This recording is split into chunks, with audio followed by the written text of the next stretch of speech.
TF2 at its core is about aiming. Nearly every action you take is working towards getting your crosshair on the enemy, so precision is vital. Shotguns can deal damage from afar, but it's so minuscule that it has practically no impact. However, get close enough and you could potentially kill the majority of classes in 2 shots. Closing the distance may allow you to do more damage, but it also allows the enemy to do the same. This is where aim comes into play. Any amount of crosshair misplacement, especially at close range, could decide whether you won or lost a fight. Taking a risk with confrontation and testing your aim against someone else is an integral part of the game.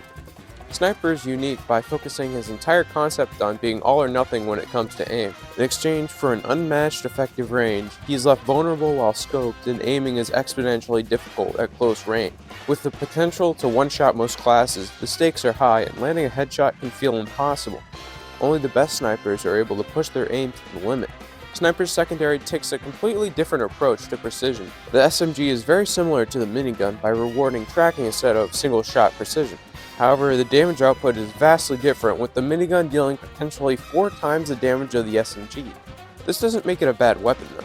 Sustained fire at a close range can cut through enemies and may give scouts a second thought about approaching you. This tracking is more difficult than the miniguns due to the reduced number of bullets, but getting at least decent with it can save you in a lot of situations.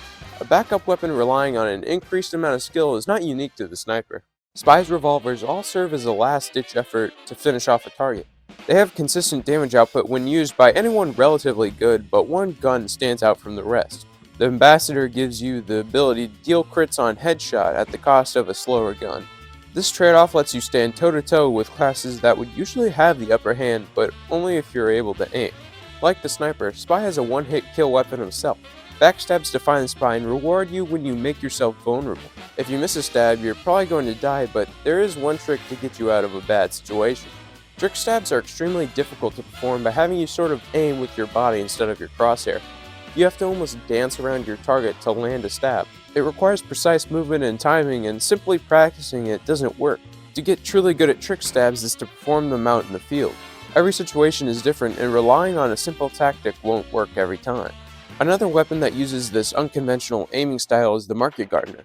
Rocket jumping to specific locations is already hard enough, but landing right next to a moving target is infinitely harder. You need to set yourself up with the right trajectory, then correct for any movements made by the enemy. The Market Gardener is usually one of the hardest weapons to use in the game, so when the odds are stacked against you, there's almost no hope. But every once in a while, you'll get that kill. That kill that seems almost impossible.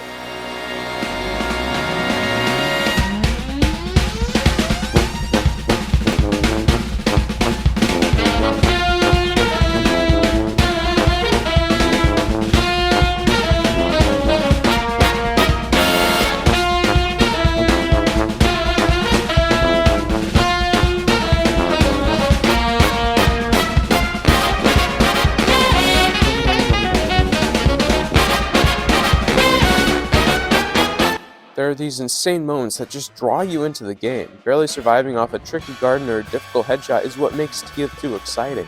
Every encounter is a gamble, testing to see if your ability triumphs over your enemies.